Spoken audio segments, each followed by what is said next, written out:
or you don't know that. So how do you build that stranger pool? Yeah, how do you build a rapport? So you need to first and find and you do a lot of analysis. You do a lot of trend study. Trend study. Yes. Wow. I watch a lot of news. I listen to the BBC. I thought they always say news are corrupting the mind. You see, news is a perspective that some people want you to hear. Oh, yeah. Right? Then you have different media. All right? They have alternative medias.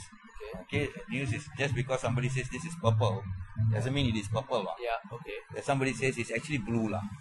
Then one more guy will say, no, who the hell says it's a very rainbow, man. Yeah. Right? So different medias give you different input about the same topic. Yeah. So I spend time understanding, analyzing all this information. Okay.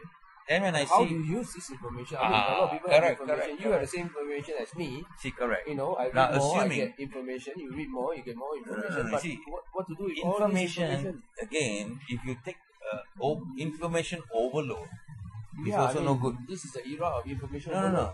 Information overload is also no good in my business. Why? Because you don't want to go there and tell everybody you're smarter than everybody else. And human beings have egos, and then they're sensitive. So you want to be able to talk to them about what they want to hear. Okay. Alright, so if you see a trend, today's trend is about energy, for example. Yeah. Alternative energy. Yeah. Eco energy, bio energy. That's for sure. Right? Now what do I? No, wait. So, I'm just giving a simple example. Let's say you talk about energy. I'm not a scientist. Neither am I an engineer. I do not know about all this energy stuff. So I need to go and learn. Yep. So I read a lot. I hear snippets here, snippets there. So I see where the trend is going. I see. Right? Then I realize. Then I look at what is available in today's market here. How many players in the local scene are involved in this business? And if they are, how are they doing? Yes. And if they are not, why are they not there? Yes. Why should not they be there? Yes. So these are things, and of course the newspaper to me is a very useful tool. Sometimes it is a tool. People don't advertise for, I need a business catalyst or I need help. I look at the classified. Sometimes they say I am looking for this particular job, and that starts to tickle my mind. Hey, hang on, why is this guy looking for a soil sample for the? I see. So in other words, you are the guy who are able to send something. Exactly. Just by looking. See, out of the blue, if let's say tomorrow you Starbucks coffee advertise that they are looking for a drilling specialist, doesn't it make you wonder? Yeah, it's kind of strange, right? Why would Starbucks want to have to do drilling? Yeah. Then you start to wonder, right? Yeah. Why these fellas wanting somebody for drilling? And drilling offshore, inshore? Yeah. Drilling what? Yeah, exactly. Drilling coffee? That's the normal thing that comes to your mind. Yeah. Then you start to think about it. Why would a company like Starbucks want to do something like this? Then they have an intention. Because nobody is going to spend money. See, advertisement is paid advertisement. So why would I want to spend money and advertise for something for the fun of it, or to spike my competitors? That's stupid, right? So then I look at all these kind of things and I realize, okay, probably they're up to something. I see. Then I start making cold calls. Wow, you must be good at getting information out of cold call. Yeah. You get cold calls. You see, in every organization, as I told you, right, there's always, apart from the three fundamentals which are required, you have the usual structure. You have the marketing guy, you have the HR guy, you have the finance guy, the operations guy, and so on and so forth. Right? So you find information. Who are the best people to seek information from? If you're a business catalyst or capitalist, who will you be talking to? You can't be talking to the clerk or the receptionist. You'll get nothing.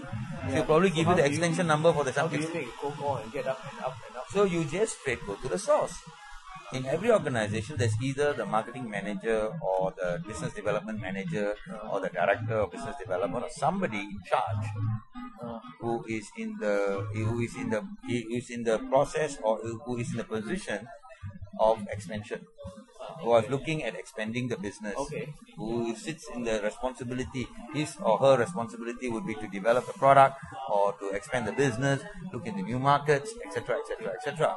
So I call them up, I find out who these people are, and most often than not, I don't immediately get connected to them. Yeah. So I then find out what what is their email. Everybody has an email nowadays. Yeah. So it's quite easy, and they're quite willing to give their Just emails. email them. And just email them, hello sir, blah blah blah. Out of 10 emails you send, 5 will respond. Thank you very much. Good hit rate. Yeah. It's also the way you position your email. You You don't go and tell them, I want to do business with you, or can I have some money or something like that. Then they will say thank you very much, So it's how you word your email. You got to tell them enough interesting things enough so that they are happy to respond back to you. So I word it in such a way, and in fact I spend a lot of time customizing the email. It's not that I cannot type fast. Okay. It's that I spend Every word you scup it. No, because I want to word it in a way that after reading it, he's going to pick up the phone or send me a response. I see. Okay. Because I do a lot of research. So, would you like to teach people to do that? Maybe in our next interview. I would. Or maybe you should come up with a product that you sell on the internet. Not yet, Ming Fu. Why not? No, not yet. You know why not yet? Because Why? I'll tell you. Since you have been so successful. Like what we are. No. You see, that's the thing. You see, what I'm trying to, like what we are doing now. We are building up a body of work. Yeah. I need to build a body of work. Okay, so we build a body and everything. So once I have built a body of work, you see, currently I have some portfolios of businesses that I've already managed and hopefully succeeded. Okay. All right, and successful, some of them so. But whatever it is, I've done certain work. Okay. So I'm building a body of work. I think by first quarter next year, I will be ready to talk about this Spin work. off some product. Maybe a byproduct. We shall wait until then. Maybe a byproduct of what I'm doing. Okay, can we recap the 3 things that is important? Very simple, man. Management? Management team. Okay. Okay, remember, it's not just management. It's not individual. Okay. You have to have a management team. Okay, management team, Financial discipline, financial discipline, system and process. and system and process. Okay, alright. These are the Maybe 3 things. we end this here. Absolutely. And thank you, my dear friend. Yeah, man. Okay. So we're quite good, huh? Yep, of course. Ciao.